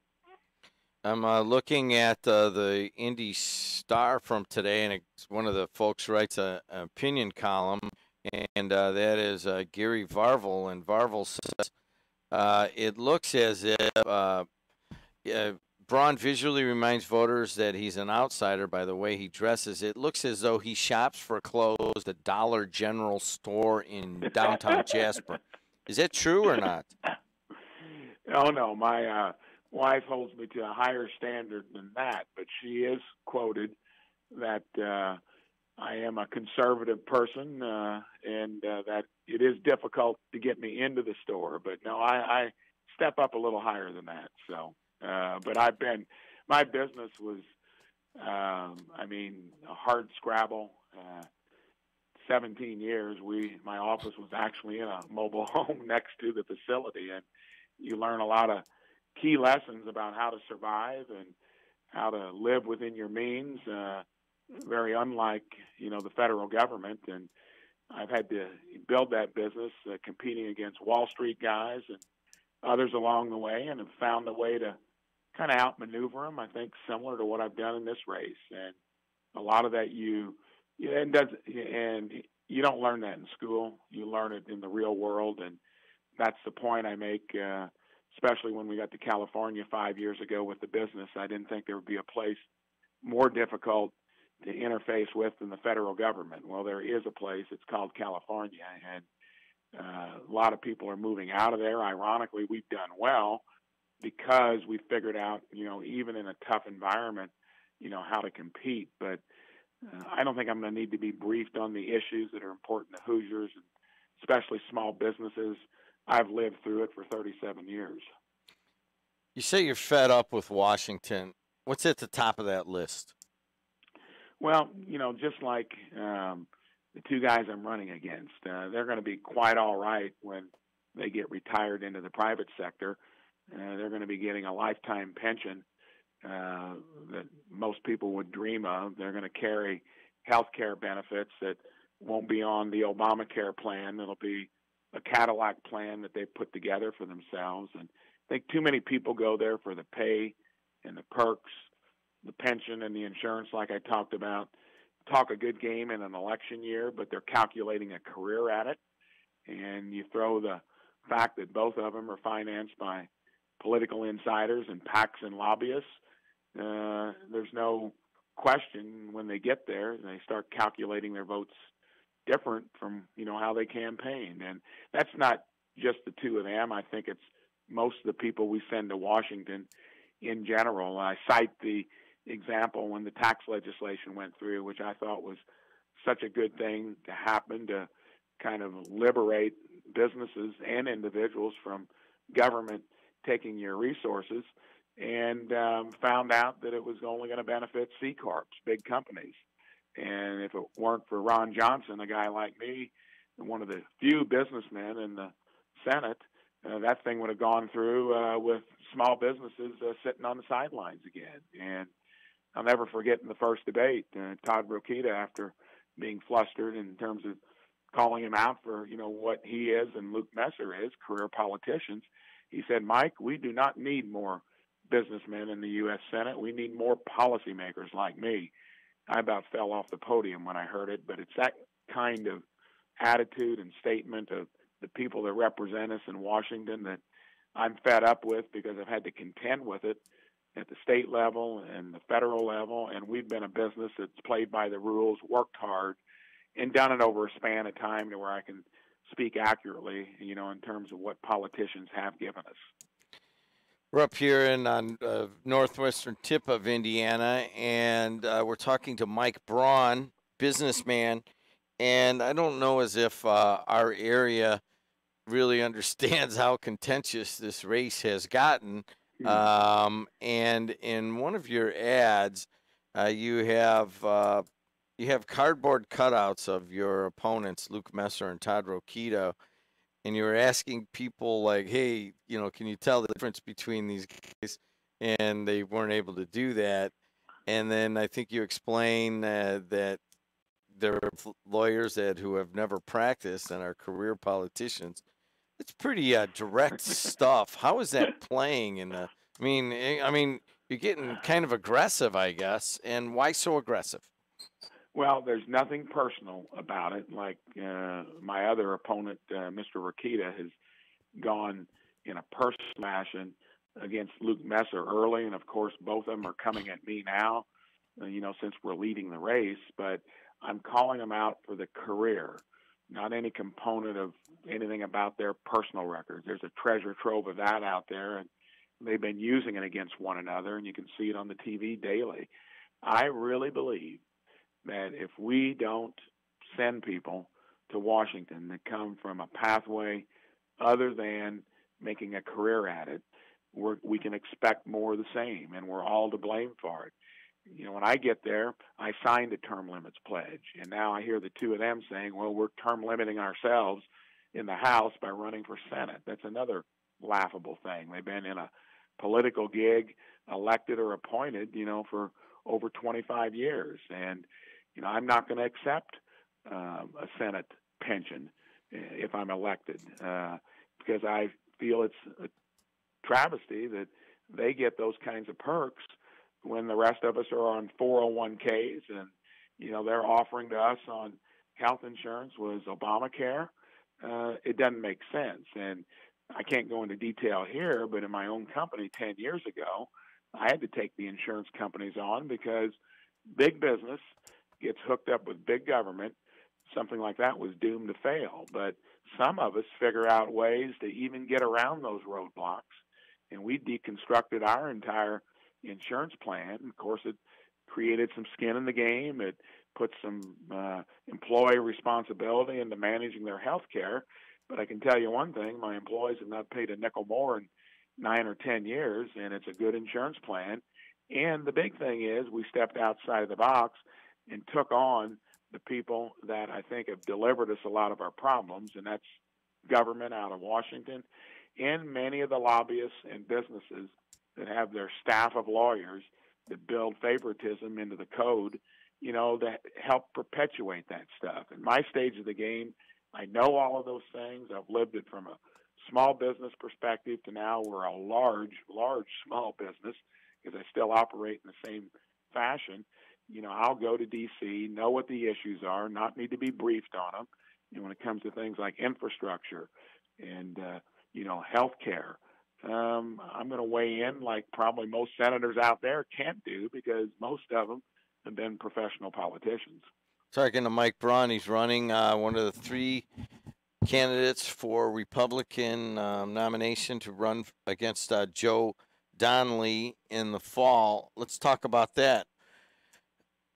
Joe Donnelly sitting there, a Democrat and usually a Republican state. Just been reading the blogs and so forth. They're saying, the Republicans nationally think they can unseat Joe Donnelly. You're kind of the outsider here. What kind of relationship would you have with the long-standing traditionalists in the Republican Party? Well, I think the traditionalists, meaning that the people that have been part of the system over the last several decades, I'm not happy with the results. Building a business across the country, and in the 3 years I was in the state legislature, you've got to take that difference of opinion and still find a way to work within the system because you're not going to change the system overnight.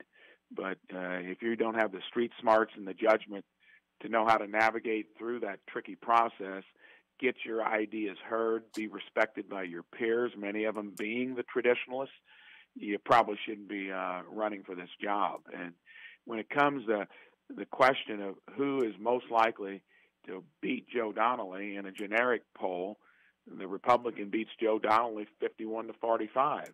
In the only independent poll that was done here a week ago, Joe Donnelly's beating Rokita and Messer 50-35. So, and the reason is that even though their philosophies are different, Todd Rokita and Luke Messer vote together 95% of the time. And that's been over the last 8 years for Rokita and 6 years for Messer.